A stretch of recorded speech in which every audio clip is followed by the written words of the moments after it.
volume and check that the sound's on. So I'll step right into. I have some slides. We'll probably present them afterwards. Um, the reason I make slides, of course, is because I come from government. As probably in government, if you don't have slides, you're not prepared. So I have slides, but I'll be using them intermittently. Um, so the first thing I'm going to say is I gave kind of a I'll start by saying that the title that I gave to this talk is purposely controversial for an American audience. I don't really think we're in the post-American period, but I think we're in a very different American period. And I think that the United States, of course, is still the most powerful country in the world, still the most influential country in the world, and therefore will always have outside, will always, and in the coming years, have outside influence, have outsized influence in the Middle East. However, um, things have changed, and the things have changed. It all depends on whether we look at like STRI does over the arc of geopolitics or history, or whether we look at, as I do, more in terms of Middle East politics. But in both, it's the same way. The nature of the United States' involvement in the Middle East changed dramatically in the past 20 years. Right, the United States was always an influential power since 1980, since 1991. The regional hegemon, right, external regional hegemon. The concept doesn't exist. We might talk on a minute, but it was really the one who, while there were others, while there were those in the region like Iraq and Iran who opposed the American hegemony, they were opposing a hegemony that existed. In other words, they didn't like it, but they had to function within that.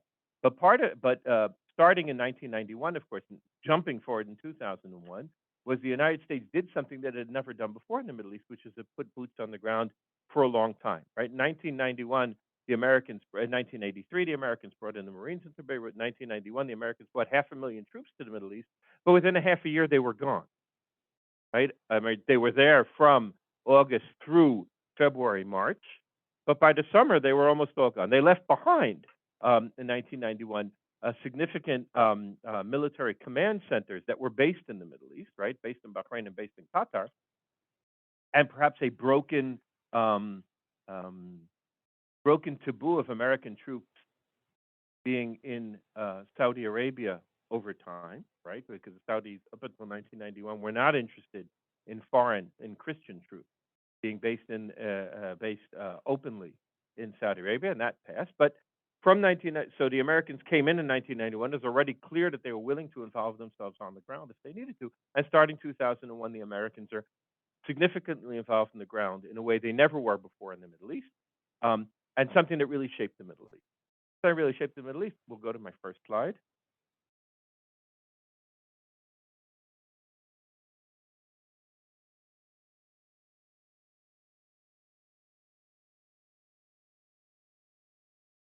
All right, so we're going to do this quickly, right? You guys know the U.S. interest in the Middle East at least as well as I do, but we'll sort of go through them to explain where the Americans are in the Middle East, where others are in the Middle East, and then how the new Middle East security system is playing out. So the American interest in the Middle East, the first, is to prevent the region from coming under the hegemony of a hostile power. And that changes over time, right? It changed over time, the hostile power at one point being the Soviet Union, at one point being Iraq, at one point being Iran.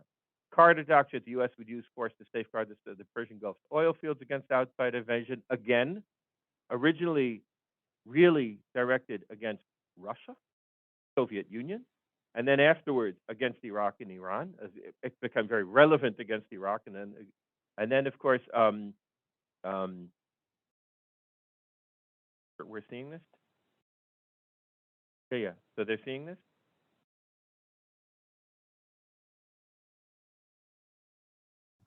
Yeah, we can see it. You guys can see it. Yes. Okay. So, and the Reagan corollary, which being the United States would defend Gulf oil exports against all military threats from within or without the region.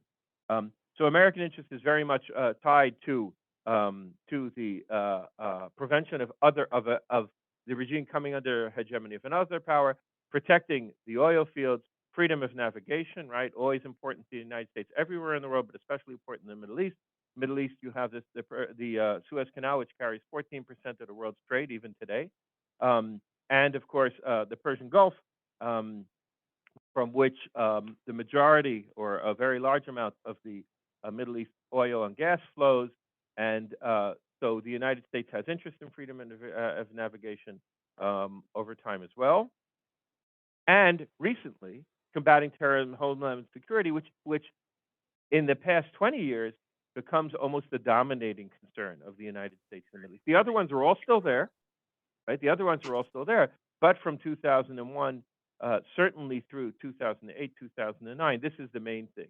And then everybody is line, and then every country in the region has to line up with the United States. After 2001, everybody has to line up. Are you with the United States in combating terrorism, or not with the United States in comparing terrorism? The other interests are older.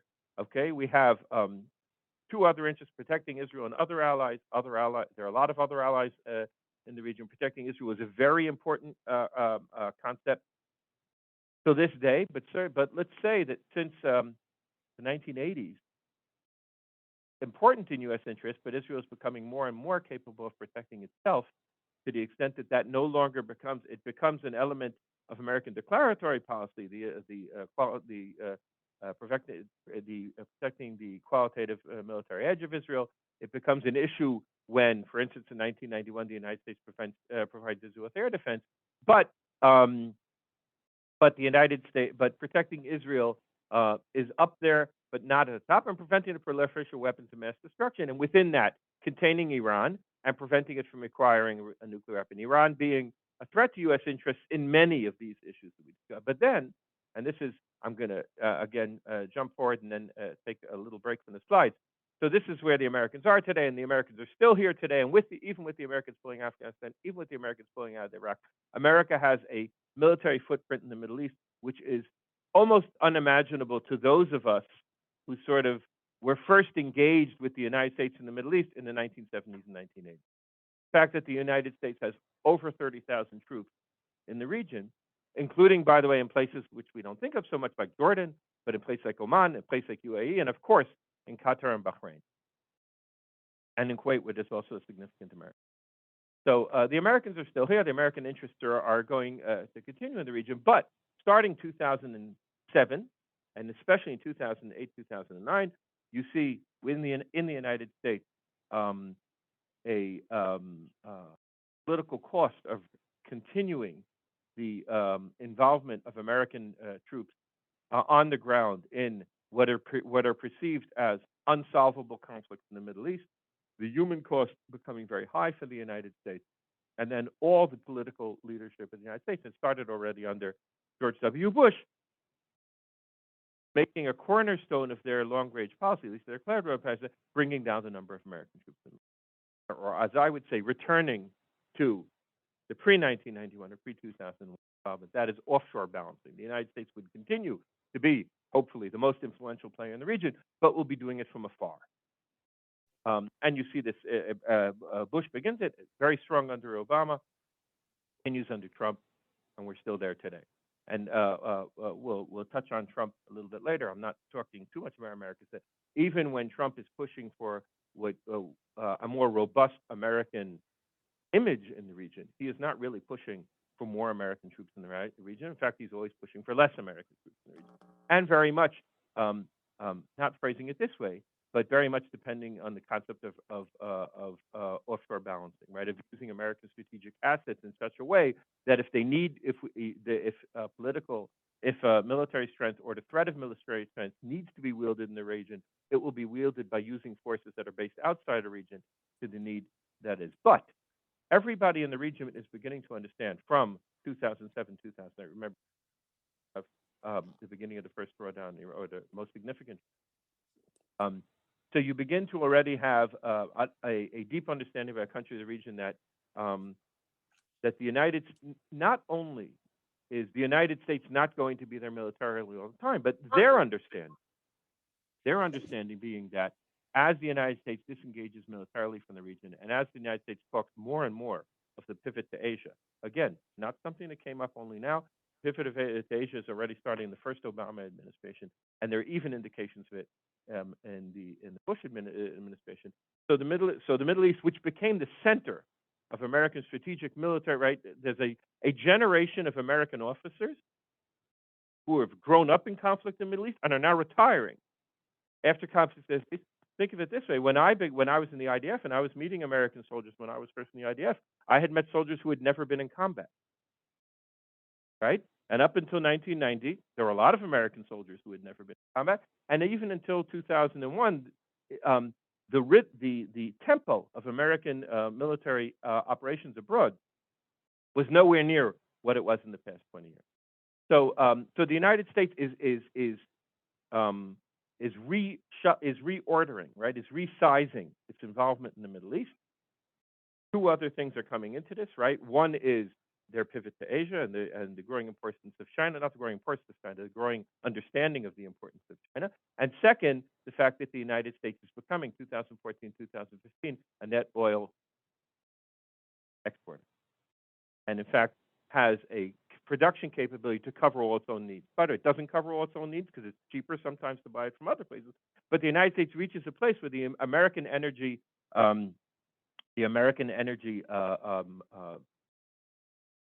constellation is no longer dependent on foreign oil or gas. It's dependent on foreign oil or gas if they want to lower the price, but it's no longer dependent on foreign oil or gas.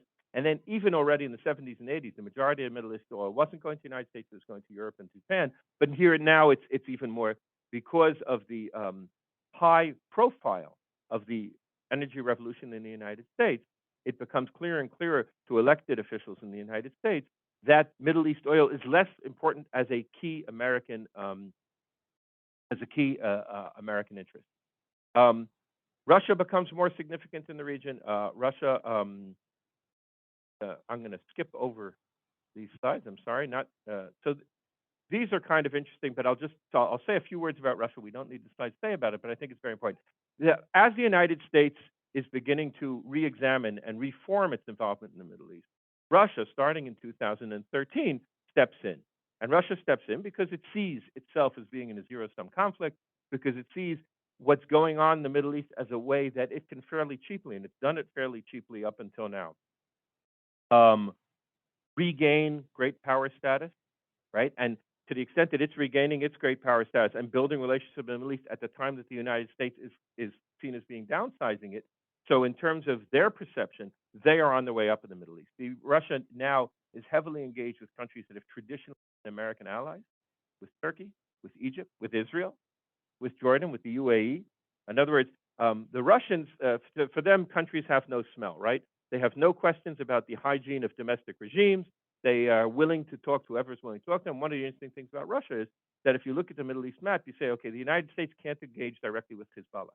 The United States can't engage directly in Hamas. The United States engages directly with Iran, and it's quite complex for them to do so politically. Russia is engaged with every single player in the Middle East and is sort of a universal interlocutor for everyone. So this is kind of interesting. As I said, there's a Arab barometer that comes out every year. They speak to Arab youth about different perceptions. And one of the interesting things is since 2009 and since 2019, continually, the Arabs' youth perception of Russia is more positive than their perception of this. The Arab barometer is done in many countries, but it's especially done in countries where people can actually talk to pollsters, because they're actually predominantly in pro-Western countries like Saudi Arabia, Gulf states, Jordan, Tunisia. And what it's seen is that over time, Arab youth see the United States as an adversary, more than doubled since 2016. Why? The Iraqi war caused many young Arabs to see the United States as an enemy of Islam and as an enemy of Arabs. And since the beginning of the Trump administration, that became even stronger. So this might be changing now. We'll probably see in next year or the year after survey things a little bit different. But certainly Russia is being seen as more popular, because Russia, by the way, is engaged at a much lower level than the United States is engaged. I'll say a word about the last major player, and then we'll get into the region. But it's very important to understand as I said, the international context in which this thing is. So China today is very present in the Middle East, but has decided on its own that it is not a major strategic military power in the Middle East. It could be if it wanted to, but that's not what China's interested at this point. So China is very heavily involved in the Middle East on economic issues, on trade issues. It's neo-mercantilist, almost neo-colonialist policy is really influencing every country. They have big investments in Oman. They have big investments in the UAE. They have big investments in Saudi Arabia.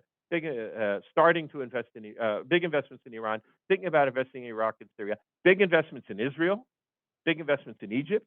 Big investments in Greece and Cyprus because they are more aware of another strategic development that we're going to discuss in a minute, which is the development of the Eastern Mediterranean as a new strategic region, a new strategic sub-region, and an economic region because of the discovery of gas in 2010 in Cyprus, Egypt, and Israel. That there is a new strategic balance forming in the Eastern Mediterranean, which the Chinese want to be there from the beginning. Where does that all bring us to the region? So I'm going to say literally 2 words about each of these sentences. I'm sorry, I'm a professor, right? I'm an adjunct professor, but I'm a professor, so I'll say balance of powers theory, right? Balance of power theory says that in the act of a overarching hegemon, which is the function that the United States would have, I think, been fulfilling for the past 30 years. So regional powers begin to balance against each other. They don't want the regional powers who are functioning. This is really traditional balance of power theory, but it works really well right now to understand the Middle East. No one wants one power to be the most powerful one. So therefore, they balance with each other, 2 or 3 balance with each other in order to prevent one from coming in. What is a region? And so what is that then? What does that then step into? So one of the things that we have in the Middle East is in the Middle East, there's no obvious regional power once the United States or the Soviet Union, the past, are out. Right? We have a series of regional powers who are evenly matched in net assessment, right? Some are more powerful than others in some things, right? Israel's a much smaller territory, much smaller population than the others, but a much stronger economy, much stronger technology. Saudi Arabia has a lot of oil, but Saudi Arabia is not as adept militarily or politically as some of the other actors. So there are 5 different actors playing here. We'll get there in a minute. 5 different actors who are basically balancing with each other. The balancing isn't perfect. But once the American overlay has been removed, right, the Americans were playing the role that 4 of these Turkey, Egypt, Saudi Arabia, and Israel were American allies, and Iran was their adversary. The moment that first of all, things within the region began to develop and tensions within the region, but more to the point, the moment that the American sort of superstructure began to come up, so these began to think of how they can balance with and against each other within that system. But there is no overarching regional power. If the United States came out and one power is much stronger than the other, it would be the hegemon and the other would bandwagon with it. But to the extent that no single country has that ability, then they're all beginning to pursue balancing against each other. Regional security complex theory. The Middle East, I think, is a regional security complex, which is that the majority of interactions, whether positive or negative, that all the countries have there in terms of national security, are with countries in their own region. Right? In other words, it's unlike some other regions which are penetrable to outside to a certain extent, apart from the United States. Almost all these countries, when they're defining who are their national security threats, what are national security opportunities, it has to do with countries. Custom milieu theory. We'll skip that. We'll skip that for now. But what I'll just say about custom milieu theory is that one of the interesting things about our region is that 3 of the major powers in our region, Iran, Turkey, and Israel, don't belong to the dominating culture in the region. If we look at the region, we say, what is the dominant culture in the region? We say dominant culture in the region is Sunni Arab, right? So Turkey is Sunni but not Arab, right? Israel is neither Sunni nor Arab, and Iran, of course, is neither Sunni nor Arab. Israel is even more; it's not Muslim. And it's a very interesting thing that when you look at the region, you see who are the most influential players in the Arab world today. Only 2 of them are Arab. 1.5, Saudi Arabia and Egypt. We'll get to them in a minute. So because the region lacks shared values, political strategies, doesn't have effective regional norms and institutions, there is no mutual understanding, there is no trust, there is no cooperation, then the dominant idiom, right, of the region is power politics, suspicion, competition, and interest or coercion-based collaboration, right? Beck calls it a concert rather than a concert. In other words, rather than countries sort of coalescing around a system, like the kind that to a certain extent exists in Latin America, or even the kind that exists in Southeast Asia with ASEAN, right? There is an Arab League, but the Arab League is a talking shop that that doesn't even influence the Arab players, and certainly doesn't, because it was set up that way, right? The Arab League was set up at the same time as the countries achieved independence. It's not something that they felt they needed, and those of us who worked in government, and those of, I'm sure we all pretty much understand.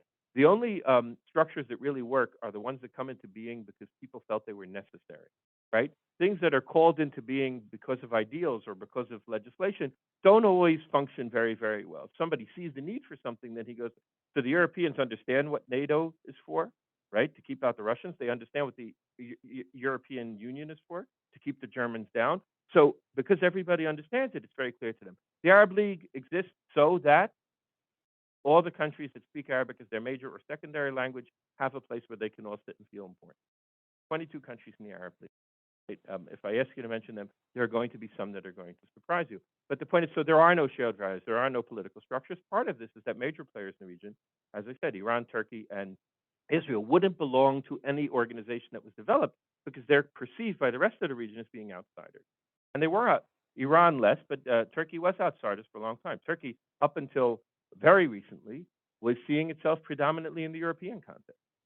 And then what happened? It became very clear to them that the Europeans were never going to let them in, right? They would always tell them to do things to, they say, if you just did this, we'd let you in. If you just did that, they'd let you in. When did this all become, it became glaringly apparent already in the early 2000s. Of course, where did it become most apparent? 2011. 2011, once the Syrian refugees begin to flow into Europe, you begin to get this very xenophobic, anti-Muslim tinge in European politics, which comes out in many European politicians actually saying what everybody has thought before, which is there's no way we're letting in a country that is Muslim, which will be one of the largest countries in the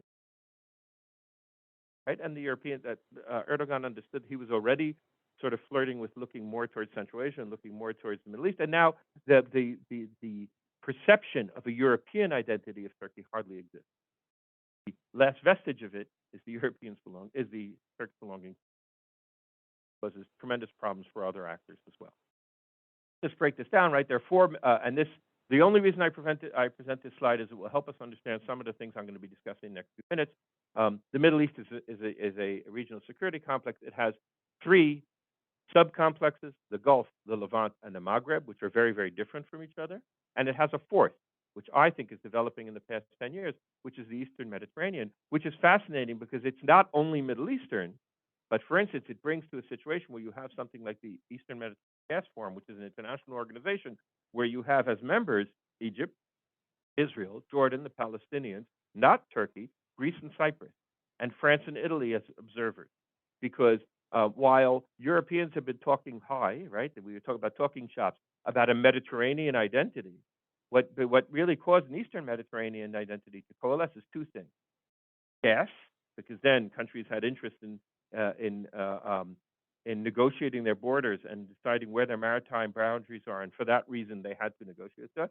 But also Turkey. Turkey became more and more perceived as a threat by all of the countries on the Mediterranean littoral, especially by Egypt and by Israel. And at that point, then Greece and Cyprus, which had always seen Turkey as an enemy, suddenly have a strategic threat that they can coalesce around. So you have here what makes this Greek, Cypriot, Israeli, Egyptian, say Jordanian, we say the UAE, they all play in there as well. What makes this so strong is that they have both an economic interest and they have a security threat that they are orienting against. Now they don't say that it's against Turkey because that wouldn't be good because Greece is right, 2 members of NATO. So, but it's clear that the Turks are excluded, and it's clear when there are issues regarding, for instance, Turkey's violation of Cypriot national waters. You see that these countries function as a unitary actor. So re-regionalization in the Middle East, right? Reduced U.S. role of balance or greater autonomy of the local actors leads to a multi-power regional balance. The power. Who forms the structure? Iran, Turkey, Saudi Arabia, and Israel. They form almost every other country in the region. We'll discuss one exception in 1 second. Almost everything is balances itself or positions itself for or against one of these four. Now, so everybody else is either a friend an enemy or a battleground, right? If you're Syria, Yemen, or Libya, it doesn't make a difference what camp you belong to because you're where the war is being fought, right? But every other player is trying to either defining himself either who he's with, who he's against, or is trying two or three players trying to remain neutral, mostly Oman and Kuwait. Now, so there's a four-way balance of power. Almost every complex conflict or complex interaction in the region, you see it. Almost all players refer to them. They're either allies, they're proxies, they're targets, they're battlegrounds. The plus one is Egypt. And this is, I think, one of the most interesting developments since I was here in FBRI, right, which developed in the past 3 or 4 years, is that for many years, Egypt was not one of them. For many years, even though Egypt had been the main Arab power, after 2011, it was very much involved in its internal issues, right? 2011 has revolution, has election. 2012, counter-revolution in 2013. Sisi spends a lot of time killing Muslim brothers and sort of um, uh, um, cementing his control and the control of the military, right? Rolling things back to the way they were in the early stages of the Sadat Mubarak period, but begins to return to regional influence because of things that are happening in the region, but also because of it they're feeling their oats, right? They've stabilized their internal situation. Sisi puts through a amendment to the constitution which enables him to remain in the presidency till 2030. Right? He's been president since 2013, and then he'll be president until 2030. And then I assume that if in 2030 he still feels like being the president, he, like his friend Putin, will find a way to do that as well. But the point is, he has this already happens in 2019, so he now knows he has 11 years where domestically he's set, and now he can go back to approaching. And the other thing that happens, of course,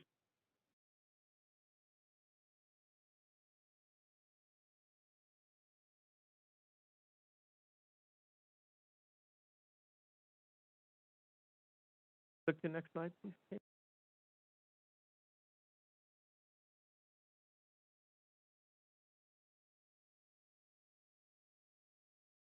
The end of this slide, and it's the beginning of the next slide. So Egypt all along has been the major power that's affecting the crisis in Gaza. Right? Gaza is Egypt's back door. It's Egypt's only egress except for through Israel, and Gaza's only egress except through Israel. And no one from Gaza is really going through Israel. So Egypt has always been very significant in the Gaza crisis, to the extent that the Gaza issue becomes higher or lower on the agenda of the region, then Egypt is a more substantial player. Right? Okay, next. So, and of course, Egypt votes to extend Sisi's rule. So the Libyan crisis puts Egypt very, very prominently, because Libyan crisis, remember, in 2019 begins to explode, right? Haftar advances through, crushes the opposing forces, advances to the outskirts of Tripoli. Who steps in, by the way, to defend the government in Tripoli? Turkey. Turkey sends drones. Turkey sends Syrian mercenaries, and they stop Haftar and begin to roll Haftar back. And this thing I bring right here is, after about 6 months, they're rolling Haftar back. They're actually rolling him far back enough that the Egyptians, the UAE, and the Saudi Arabians, who are General Haftar's backers, are worried that he might fall. And then Egypt comes out and states, if the Turkish-led forces pass cert, there will be war.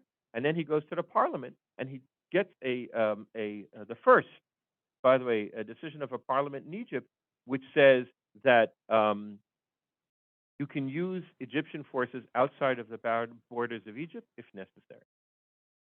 And then the Turks and others, the French, the Italians, begin to understand that, and then that crisis begins to do that. Then you see the issue of the Ethiopian dam, right? The issue of the Ethiopian dam, Egypt begins to perceive it as an existential threat. Those of you who don't know, starting in 2017, the Ethiopians begin to fill up the great dam project that they've done on the Blue Nile. Once they begin to do that, both Egypt and Saudi Arabia and Sudan are very, very concerned that as they fill that dam up, the reservoir behind that dam, there's going to be less water in Egypt. Egypt is in water crisis as it is. 80% of the population of Egypt lives on the banks of the Nile, right? So for them, it's an existential threat, and this becomes a major issue of Egyptian policy over the past 3 years.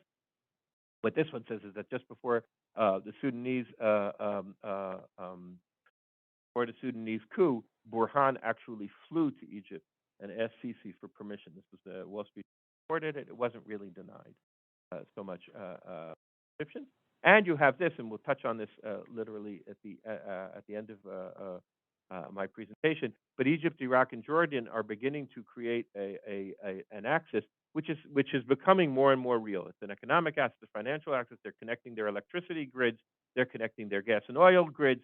They are easing the movement of workers from one to the other, right? In Jordan, there are a lot of Egyptian workers. They're letting Iraqi workers in now.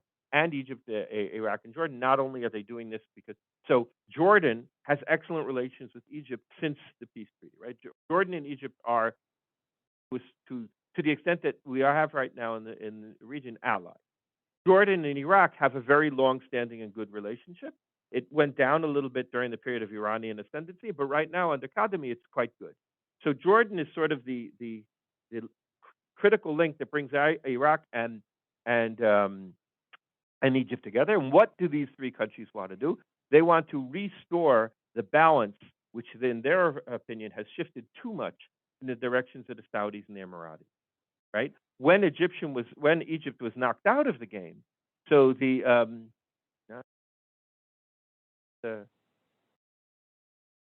the next? So when Egypt is out of the game, the Saudis and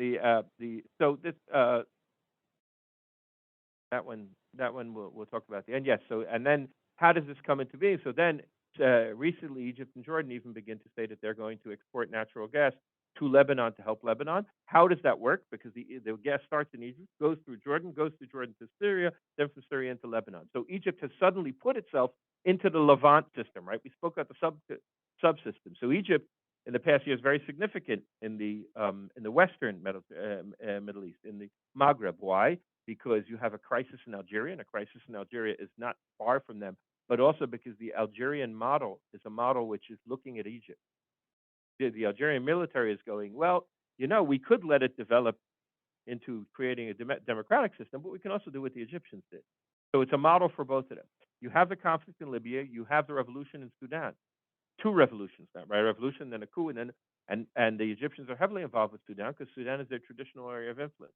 You have Ethiopia, which has become very significant in the past few years. You have Gaza, which has gone up and down, but which has been fairly hot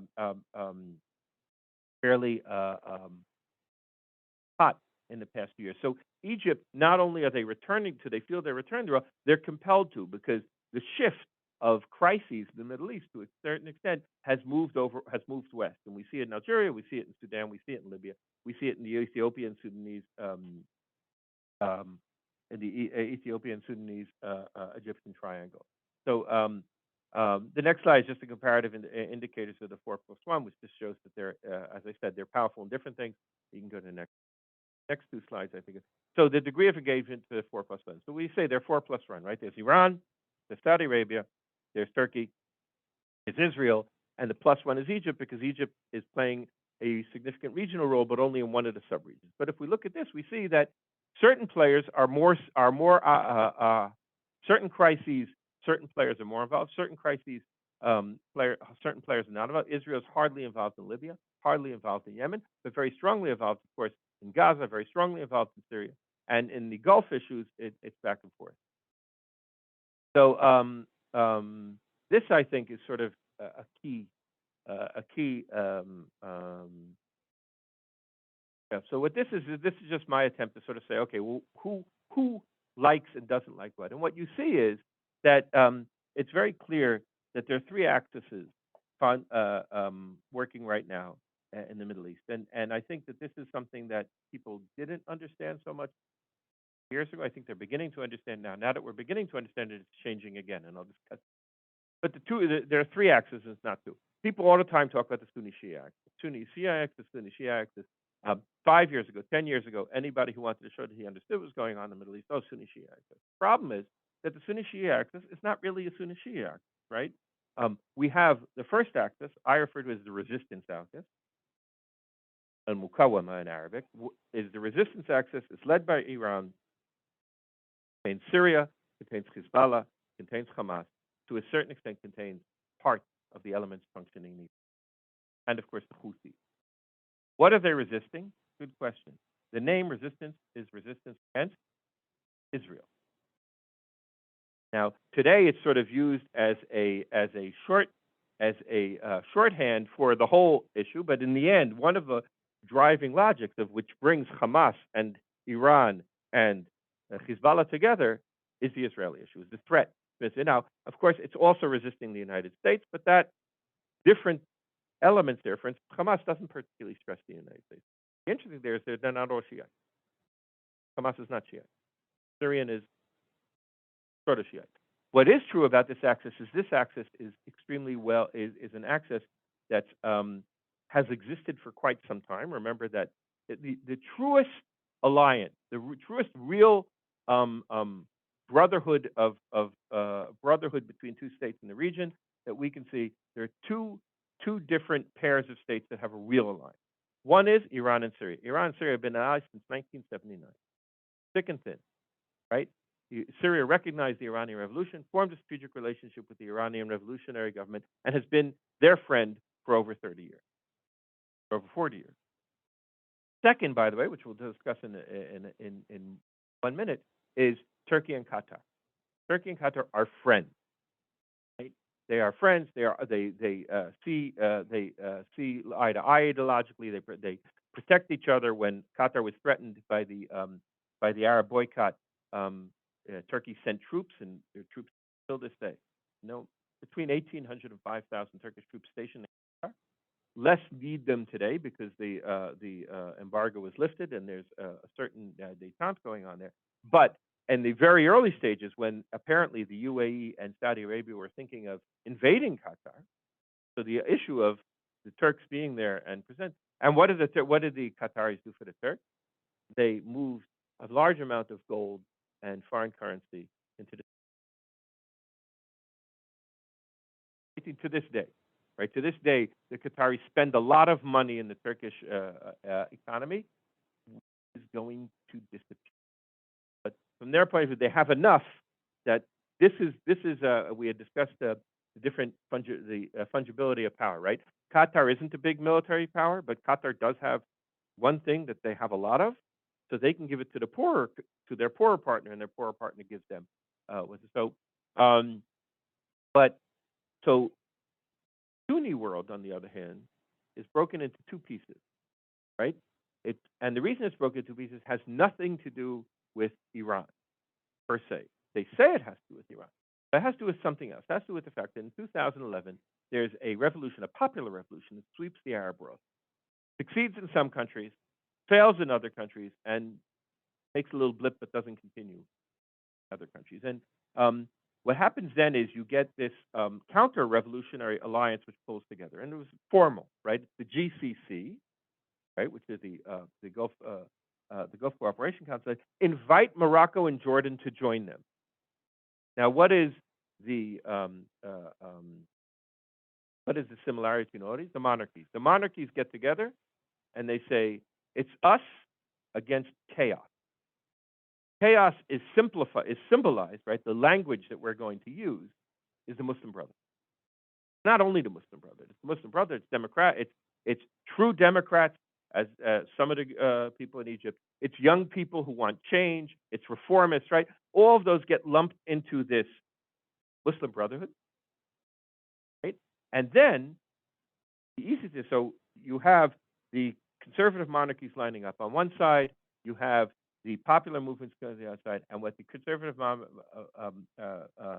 monarchies then proceed to do from 2011 through 2014, kill the revolution. Some of them they can't kill, but they keep them in certainly in Syria, but especially in Libya and Yemen. They keep them from being concluded. Egypt, they turn it around.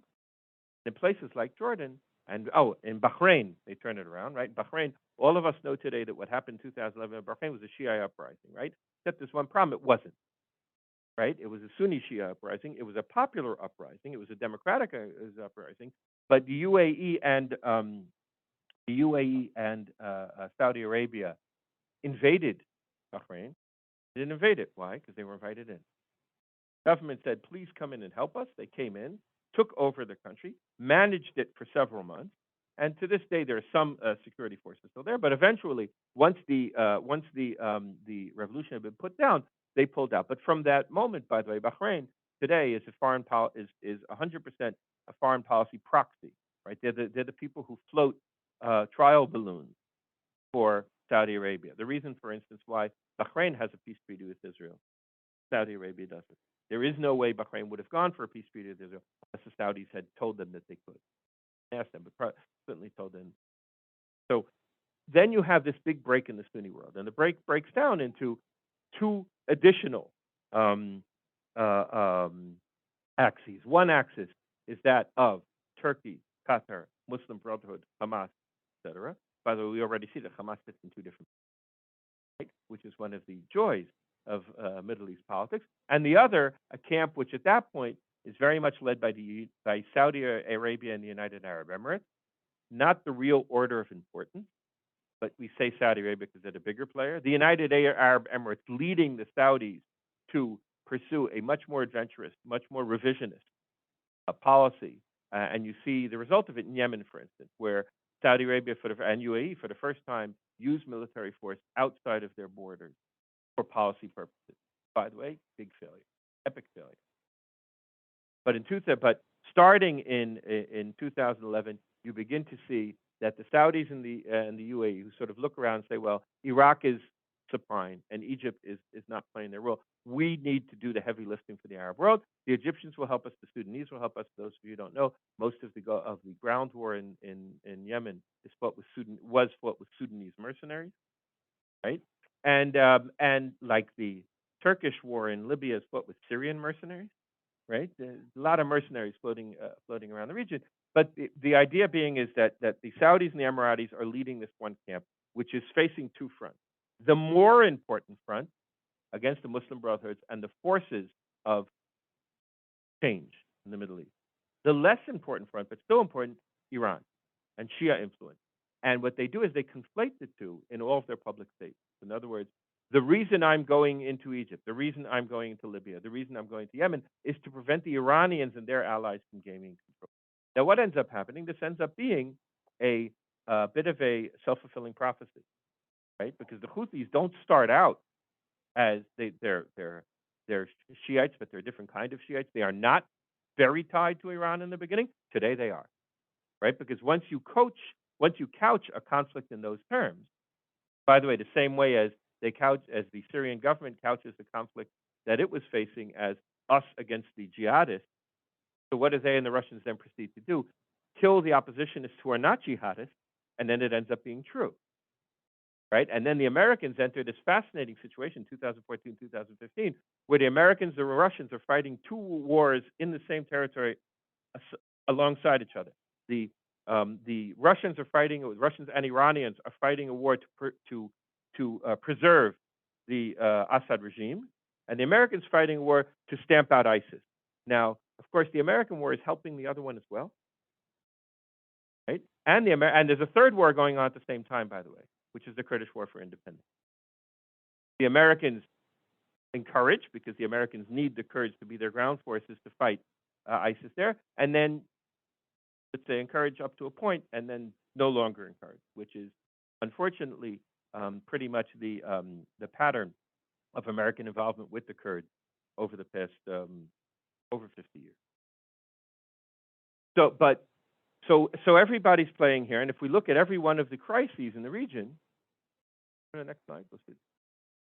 Next slide, less important right now. We'll go to the one after it. Main characteristics of the new regional system. Go to so you can go right. So the importance of the 4+1, the declining of significance to the U.S., the cross-cutting axes, right? We say there's a conservative resistance axis, this what we call the Sunni Shia axis, right? That very much you can understand a lot of what's going on in the region today without any ideology, right? Saudi Arabia is concerned about Iran which is an empire which has been in existence for 1,000 years, right? It's been an Iranian republic. It's been a Islamic republic for 40 years, but it's been in existence for 1,000 years. Um, and trying to prevent it from gaining control over Iraq and of the Gulf, right? Um, the Egyptians very concerned about their geostrategical position. Some dyads are blocked. What does that mean? Saudi Arabia, even if it would, it's not going to balance with Iran against Turkey or with Iran against Israel, right? Because some things are blocked by um, I prefer the word ideational to ideological threat perception, right? The Saudi Arabia isn't going to join with Iran because it sees Iran as something that poses not only a strategic threat, but also that the nature of the Iranian regime poses a threat to their regime. Yeah, Saudi Arabia is going to find it difficult to balance with Turkey because Turkey is a model, a political model, which is in opposition to their own, right? Turkey being an Islamic republic, right, like Iran, or at least an Islamist republic, and the Saudi Arabian state and the other monarchies being very much built on the concept that Iran says that the perfect form of government is a monarchy, where the people follow what the monarch said. So, unaccustomed custom region is a reemergence of Turkey as a major player in the Middle East. Next one. So this is Mohammed bin Zayed, the leader of UAE, Sisi, Mohammed bin Salman, the de facto leader of Saudi Arabia, though occasionally when he gets too carried away, his father slaps him back in, and last is King Hamad of Bahrain. So what are the, so move to the next one. I see. So Russia is right. So what can happen in the future? How can this develop? So the relationship between the dyads, that's between the pairs of country, are issue specific and could change. We see that happening now, right? We see that Turkey, as Turkey is understanding the nature of its regional and its national isolation, as an American administration came in, which is less, let's say, admiring of Erdogan and his picadillos, right? Has begun to reach out to Egypt, has begun to reach out to Saudi Arabia, has begun even to reach out to Israel, though Israel is, and none of those people it's reaching out to, right? They're all saying, okay, we're willing to improve relations with you, but don't expect us to give you anything. And you have to do the heavy lifting. And the Egyptians, for instance, say the first thing you have to do is many members of the Muslim Brotherhood escaped to Turkey. They're now in Turkey. You have to return them to Egypt, where they have already been sentenced to death and where we will execute them. Right? And then the Turks going, well, maybe we could discuss that. No, no. So now Turkey, so it's actually hanging fire a little bit there because both sides have economic interests there. But the Egyptians understand that if the Turks are coming to them, then they can get as much as they can out of Turkey, and they don't have to give a whole much back. The same thing with the Saudis, and the Saudis letting the. So with the UAE, it's a little bit different, but the UAE, again, as a very activist, but smaller player, is now reaching out to Turkey and reaching out to Iran as well. We also see, for instance, that Iran and Saudi Arabia have begun engaging since 2019. Why since 2019? We're coming back to the Americans. After the Americans didn't respond to attacks on shipping in the Gulf, and especially after the Americans didn't respond to two things, to the attack on Aramco, right, and to the shooting down of an American drone. So both the UAE and the Saudis began to understand that in the end, the Americans talk big, but the Americans are not going to face Iran down militarily. And because the Americans are not going to face back militarily, they both have to sort of admit their deepest secret, which is that they have no capability and no interest to fight Iran. So they don't like Iran, and they did not like Iran, but they need to reach a detente with them so that tensions between them and Iran are not going to reach the stage where there can be escalation to conflict. They understand in a conflict like that, the Iranians might do better than they would, and they have no appetite for conflict, certainly after what's going on in Yemen. So some of these pairs will continue to be confrontational, right? Israel and Iran are probably never going to be friends. Saudi Arabia and Iran, as I said, it's detente, but it's not more than that. There's not going to be a suddenly risk. Underbalancing, right? A narrow, and this is, I think, really important. All of these states, and up until 6 months, I would have said all of them, right? What happened 6 months ago? Benjamin Netanyahu finally stepped down after 12 years of being prime minister. But all of the 5 states that we're discussing are ruled by an authoritarian ruler, who is pretty much in foreign and defense policy issues, pretty much the only voice. Pretty much in foreign defense issues, pretty much a one-man state. And that means that things could change very, very quickly. If Mohammed bin Zayed decides that he wants to recast his relationship with Iran and Turkey, no one there is going to stand up and say, "No, you can't do that." Right? He doesn't have a parliament that he has to answer to. If Erdogan decides that he needs to tone down his conflict with Egypt, his conflict with Saudi Arabia, his conflict with UAE, conflict with Israel, he'll do it. People will complain, but within his decision making circle, there's no one who's going to second guess him. And while he does face the ballot box, he faces issues in the ballot box where if he loses in the election, it's not going to be because of that. It's going to be on the economy into the ground. And another future possibility is, as I said, Russia right now is riding the wave in the Middle East because they very luckily haven't had any major setbacks. They haven't had a lot of troops killed since the Americans killed 150, but they weren't Russian troops, right? They were Wagner. They were just Russians who happened to be there. But they haven't suffered, right? They aren't a target of terror attacks in the region. They aren't really a target of terror attacks in the region. They've been very successful in their encroachment on the ties of America, of traditional American allies like Turkey, like Egypt, like Israel, like like Saudi Arabia. But if something bad happens, and so their policy, the adventurous policy that the Russians or the opportunist policy that the Russians are pursuing in the Middle East is extremely popular at home because it doesn't have much of a price. If it began to have a price, suddenly people say, well, "What are we doing there? Let's get back home and deal with the problems we need to." One more, and China hasn't begun playing a strategic. Well, one more slide, and then I'll.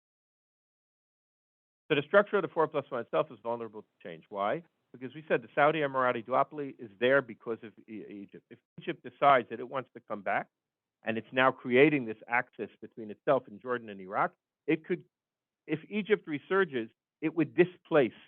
The Saudis and the Emiratis would return to their traditional role, which is as the bankers and not the fighters, not the generals and not the statesmen. Bankers who do things without the Turkey. Once Turkey has enmeshed enough of its domestic and economic problems, and by the way, this I think is the beginning. We're seeing it now. We'll stop being stop playing such an adventurous and such a revisionist region, role in the region. And of course, the obtaining of unconventional weapons by Egypt or Saudi Arabia or Turkey or Iran's establishment of nuclear weaponry would drastically change the nature of balancing, both because the country that trained a nuclear weapon would immediately become much more powerful in relation to the others, but also because it would immediately lead to a nuclear arms race where other countries would need to obtain a capability which would balance out the new capability that was introduced. I'll say one more word and then open it up if I can to questions. I know we've been. So let's see if the slide is here. We'll put it up. So the last issue I just want to speak about. Keep on going. No, never mind. So just that's it. Okay, great. So the last issue I'm talking about, I just want to stress for you because I think it's the most important strategic change in the Middle East in the past 10 years, apart from the U.S. disengaging and apart from these balance of powers that we see working out. The most important, you can close the slide. Don't share. The most important development is this really interesting regional security complex that's developing in the Eastern Mediterranean, which has sort of broken out of the Middle East, and where now, as we said, Turkey is perceived by Egypt, is perceived by Saudi Arabia, is perceived by Israel, is perceived by UAE as a major strategic rival, not necessarily a threat, not necessarily an enemy, but a strategic rival.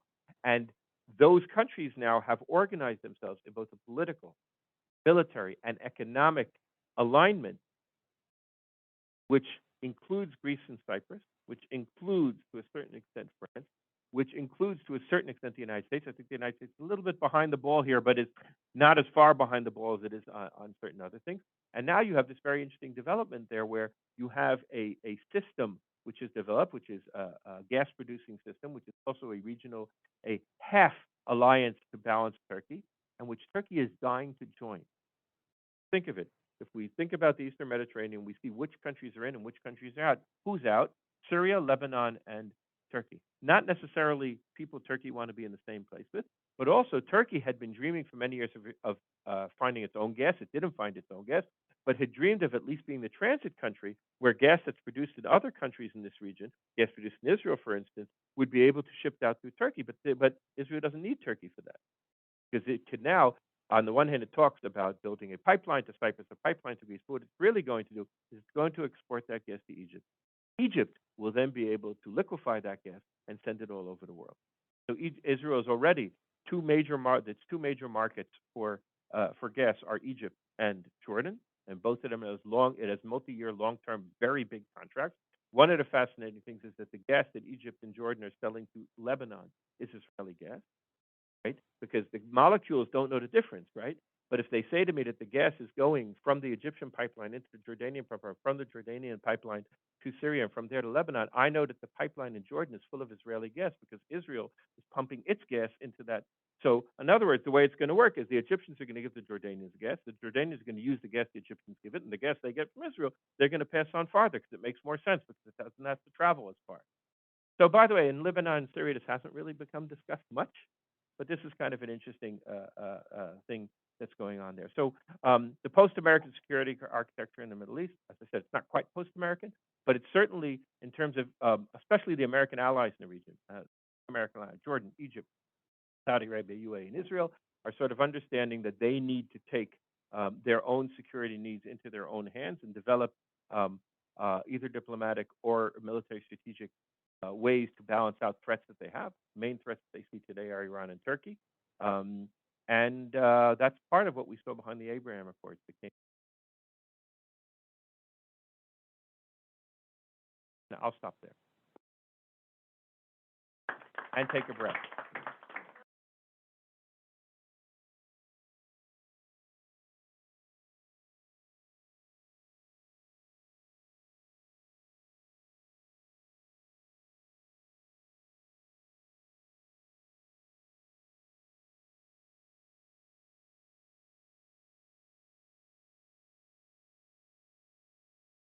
That was the question I wasn't expecting.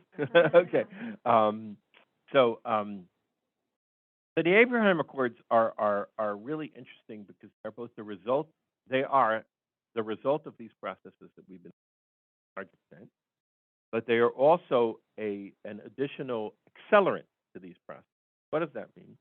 If if I had asked an audience in 1970s, 1980s, 1900s, what was the to put to sort of name what are the three major regional conflicts in the Middle East, the Israeli-Palestinian conflict would have been others.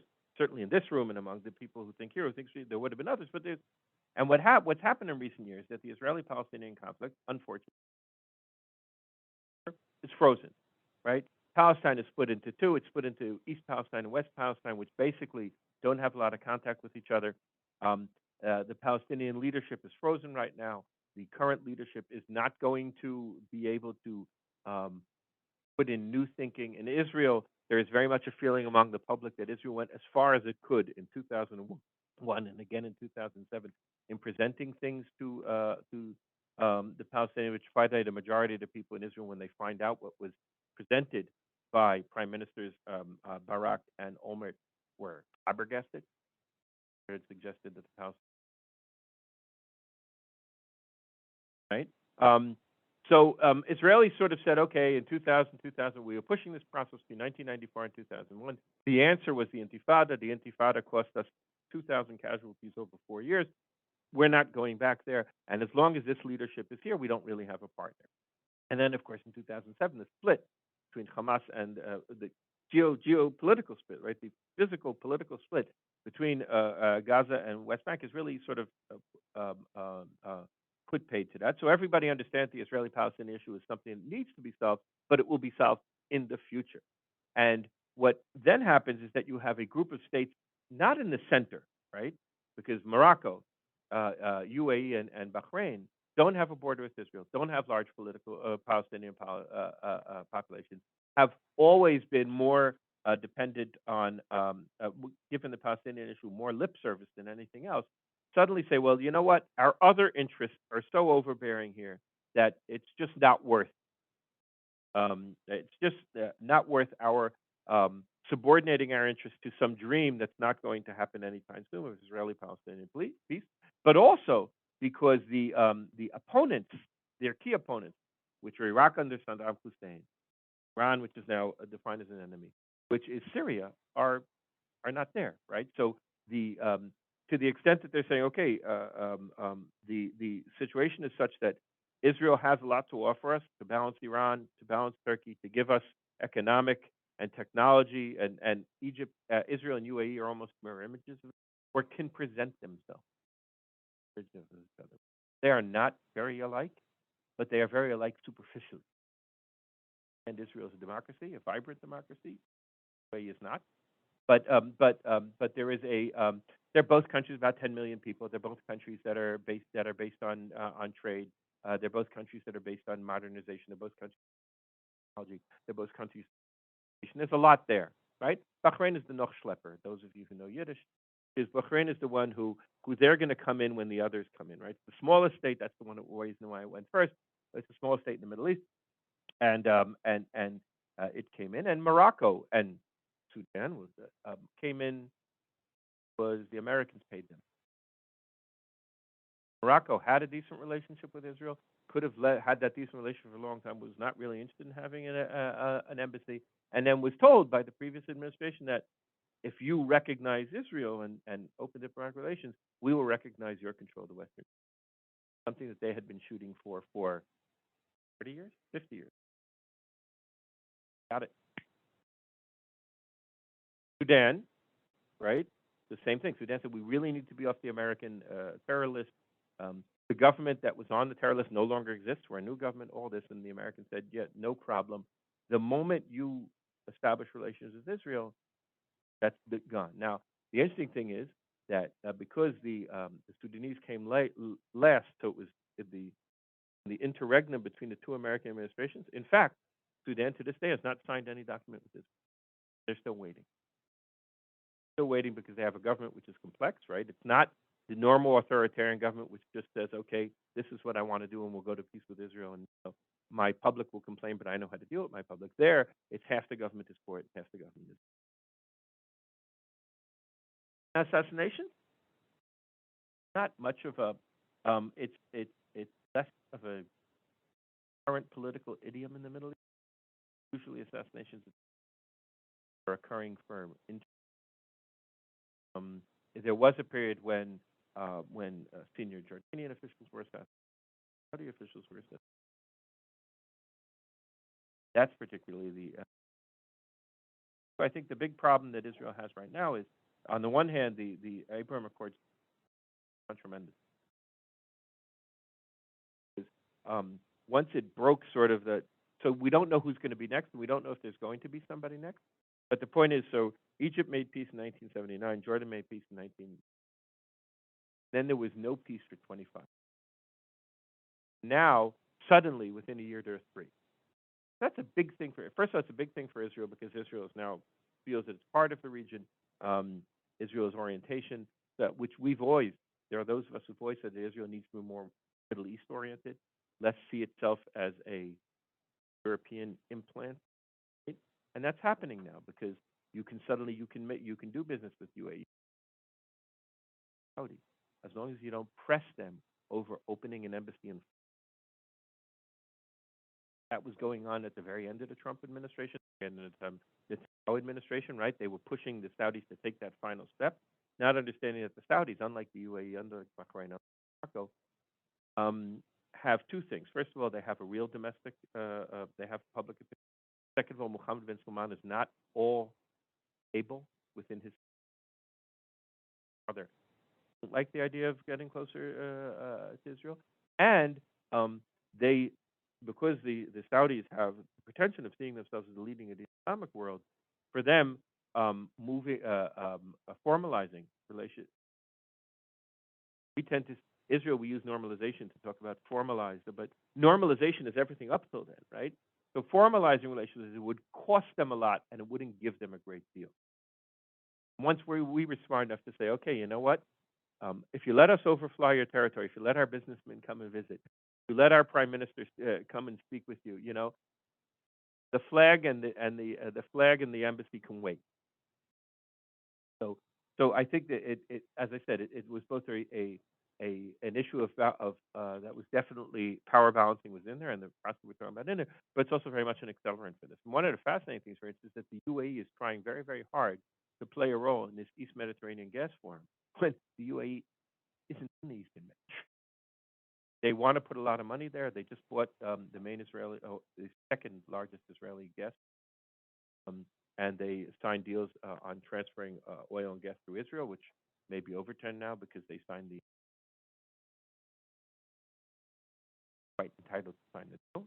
Um, but the point is, there's a lot there. But it's in the end, there's a ceiling, right? The UAE and Bahrain are not the Arab world, but Israel has diplomatic relations. Egypt has diplomatic relations. Jordan has diplomatic relations, so it tries to hide it with the Palestinians. Now it has diplomatic relations with the UAE, with Bahrain, with Morocco. Those who are left are not the most significant players. Saudi Arabia, yes. Iraq, yes. The others, Comoros, Somalia, right? And I think it's a big win for it. It was played down a little bit in the beginning because people sort of, especially people who think that I do it, the Palestinian issue is very, very important, felt that it was sort of trying to cast shade on the Palestinian issue. But in the end, it's tremendous.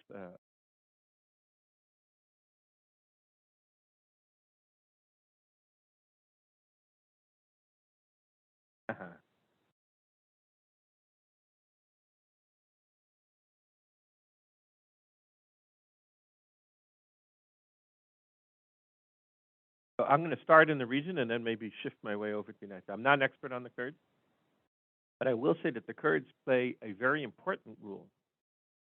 We're discussing this sort of pentagonal relation between states. So, of course, for two of those states, the Kurds are crucial, Iran and Turkey, Iraq as well.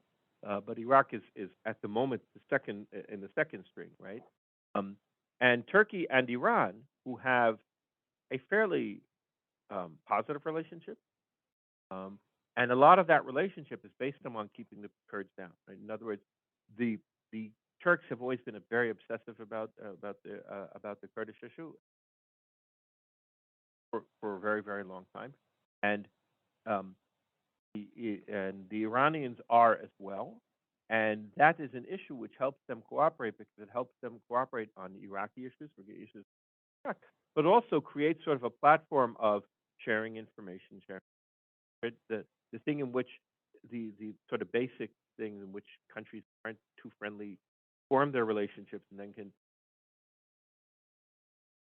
and the United States I think stepped into that not thinking it through. In other words, the United States understood that the Kurds were those who were effective and supported them and did not realize, I think,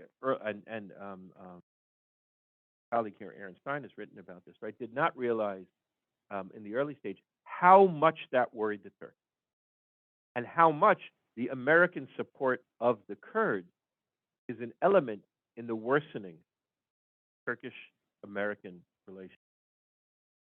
Right? And the Kurds right now are not in a good right. The Kurds in Iraq are in pretty good shape. I mean, in northern Iraq, but not something new. So the Kurds in Iraq are in good shape. The Kurds in Syria have been forced into a very interesting thing. That's why I said there were two wars going on. Because what they've been forced into is basically their alliance of interest with the regime. Right? Because at the moment, those their avenue for keeping a certain level of autonomy and not being wiped out is sort of playing in that very interesting tense area between Turkey and Syria. Turkish regime doesn't want to used to say they want to bring us down Assad. Now they don't talk about it anymore. But Turkish is an occupying power in northwestern Syria and is there to stay. Um, and doesn't want the Kurds, right? It looks to me like over the long run, Kurds are going to need to do is to reach some sort of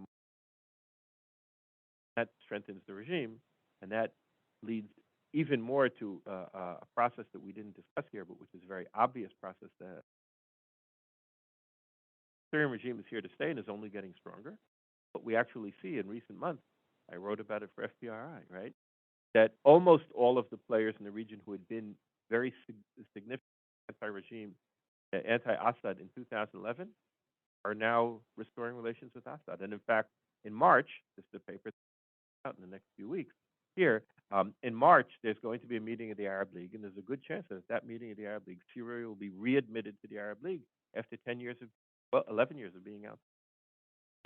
So I don't, I don't want to address the Kurdish issue too much, but I addressed it within, I think, this.